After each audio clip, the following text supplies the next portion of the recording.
कभी तो थोड़ा सब्र करो, थोड़ा सब्र करो, सब कुछ ठीक हो जाएगा।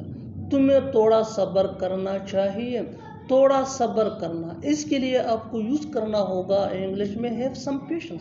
आइए कंप्लीट स्ट्रक्चर देखते हैं। Sentence plus have some patience. Sentence ये सिचुएशन के हिसाब से चेंज होता रहेगा। हैव सम पेशेंस ये वही के वही रहेगा, विच मीन थोड़ा सब्र करना। अच्छी तरह समझने के लिए कुछ मिसालें देखते हैं। कभी तो थोड़ा सब्र करो, do ever have some patience, do ever have some patience.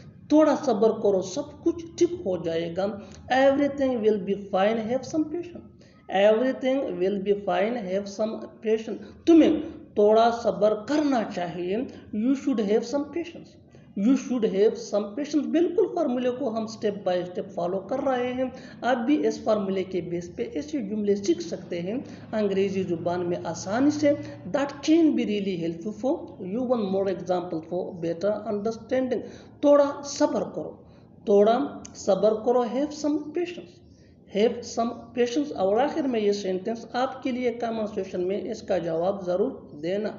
उसे थोड़ा सब्र करना चाहिए था, उसे थोड़ा सब्र करना चाहिए था। Subscribe to English page for more advance English sentence structure. Thanks ma'am.